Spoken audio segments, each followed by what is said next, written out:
কখনও কারো লাইফে বেহায়ার মতো পড়ে থাকবেন না। হ্যাঁ, কেউ ছেড়ে গেলে কষ্ট হবে, এটাই স্বাভাবিক, প্রচণ্ড কষ্ট হয়। অনেক দিনের মায়া জড়ানো একটা সম্পর্ক যখন শেষ হয়ে যায়, সেই সম্পর্ক নিয়ে অনেক কষ্ট হয়। কিন্তু কেউ যখন সেই সম্পর্ক থেকে বেরিয়ে অন্য কোথাও সুখ পাওয়ার জন্য উড়ে যেতে চায়, তো তাকে আটকানোর মানে বোকামি। আপনি তাকে আটকাতে যাবেন, শুধু অপমানের পর অপমান হবেন। তার কুৎসিত চলাফেরা যখন তাকে বলতে যাবেন, সে বলবে আপনি শুধু অপমান করেন, সম্মান করেন না। আপনার চোখের সামনে অন্য কারোর সঙ্গে কন্টিনিউয়াসলি রং সম্পর্ক চালিয়ে যাবে, অথচ আপনি যখন বলতে যাবেন সব দোষ আপনার হয়ে যাবে। আর নিজের সব থেকে প্রিয় মানুষ চোখের সামনে যখন অন্য কারোর সঙ্গে কুসম্পর্কে জড়াবে, খারাপ সম্পর্কে জড়িয়ে চলাফেরা করবে, সেটা দেখা যে কতটা কষ্টের, সেটা যে দেখে সেই জানে।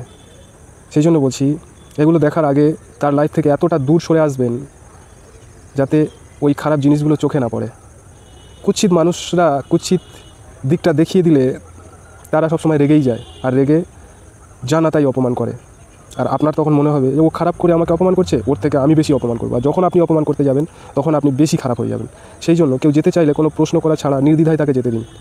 দেখবেন একটা সময় যে লালসার পিছনে, যে লোভে পড়ে সে আপনাকে ছেড়ে অন্য কাউকে যোগ্য মনে করেছে, আর 9 বছর বা 10 বছরের সম্পর্ককে যোগ্যতাবিহীন মনে করে এগিয়ে চলেছে, সেই একদিন হোঁচটকে পড়ে থাকবে, আর আপনি সুখের রাস্তায় দিব্যি হেঁটে চলেছেন।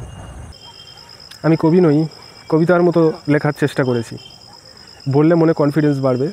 মেঘেচ্ছন্ন আকাশ, অন্ধকার এসেছে ঘিরে, আমার জীবনে আলো আবার আসবে ফিরে। তোমার আঘাতে আমি উঠে দাঁড়িয়েছি, দেখি পারি কিনা যেতে সুখের তীরে। আমি বিশ্বাস করি আমার জীবনে আলো আবার আসবে ফিরে। মেঘেচ্ছন্ন আকাশ, অন্ধকার এসেছে ঘিরে।